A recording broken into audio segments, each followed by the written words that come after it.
Botanists fear research slowdown after priceless specimens destroyed at Australian border.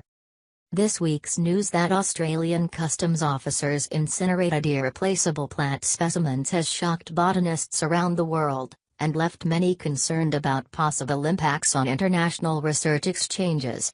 Some have put a freeze on sending samples to Australia until they are assured that their packages won't meet a similar fate, and others are discussing broader ways of assuring safe passage of priceless specimens.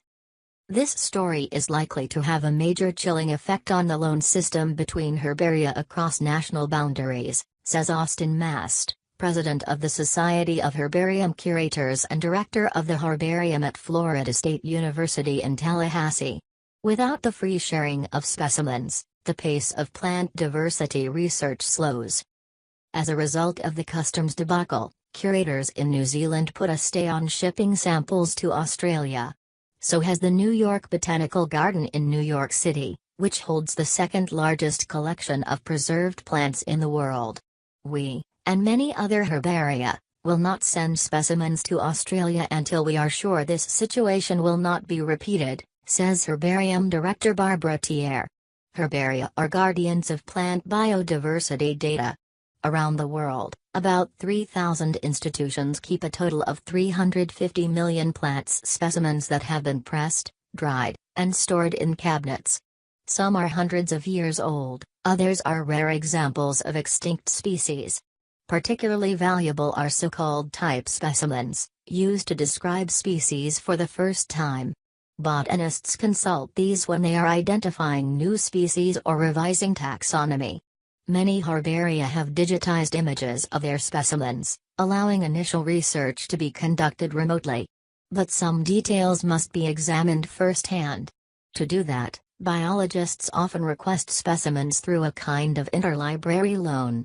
The system works well when the risk of damage or destruction of loaned specimens is perceived to be very low, Mast says. But sometimes things go awry. Earlier this week, many botanists learned about the destruction of 6 type specimens of daisies, some collected during a French expedition to Australia from 1791 to 1793, which the National Museum of Natural History, NMNH, in Paris had mailed along with 99 other specimens to the Queensland Herbarium in Brisbane, Australia. After the package arrived in Brisbane in early January, the specimens were held up at customs because the paperwork was incomplete. Biosecurity officers asked the Queensland Herbarium for a list of the specimens and how they were preserved, but the herbarium sent its responses to the wrong email address, delaying the response by many weeks.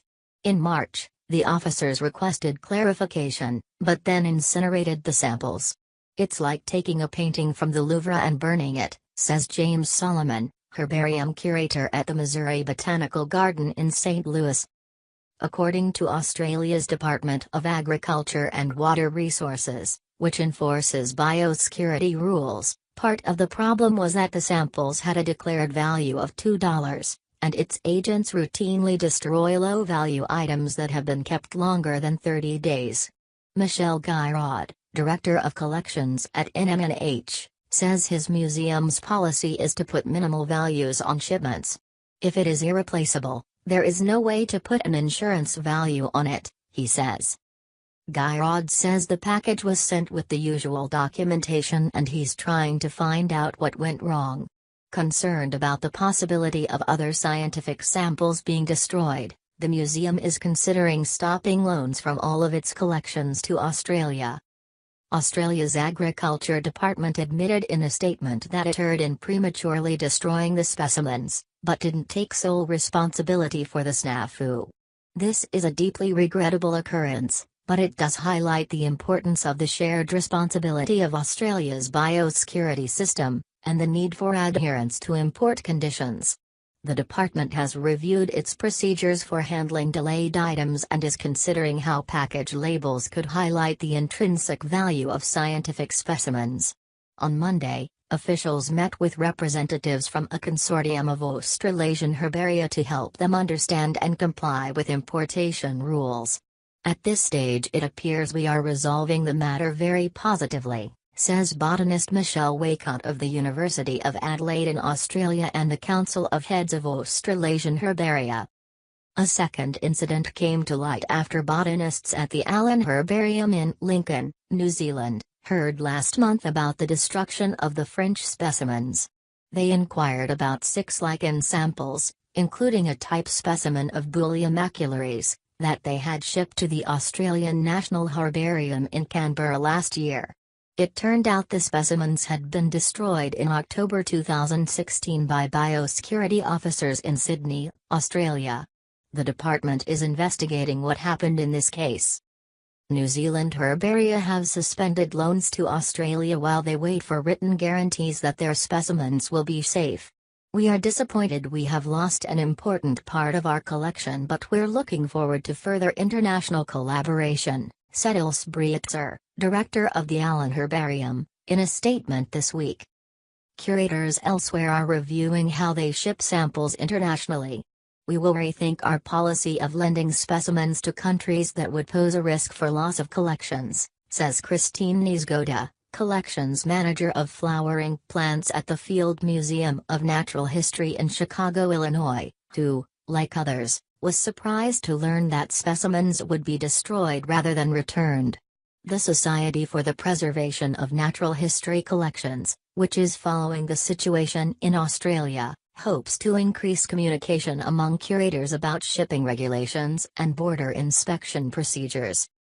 A long-standing frustration for many is that the U.S. Department of Agriculture's Animal and Plant Health Inspection Service, APHIS, like its counterpart in Australia, does not have a separate category for low-risk scientific specimens.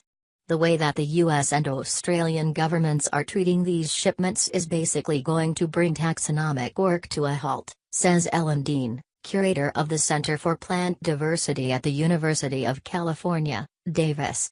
"We are thinking of no longer loaning our specimens to other countries, because we are uncertain that APHIS will allow our own specimens back into this country." Whatever the destination, veterans emphasize that every detail matters, even the most obvious. "Nothing derails a shipment faster than a wrong address," says Thierry, who maintains a public database of herbaria addresses and contact information. "Sometimes they don't get returned for years, and unless you take extraordinary measures, you won't get them back." With the volume of specimens that get mailed from the New York Botanic Garden, up to 30,000 a year, Thierry can't afford tracked shipments and uses cheaper library rate shipping. Even the most diligent curators confess to late-night worries. "Any time you let something go out the door, there's a risk," says Solomon, who is continuing to send specimens to Australia. "The benefit from making the material available far outweighs the risk," says Niezgoda. "Collections are meant to be used to promote scientific inquiry, and this should not change."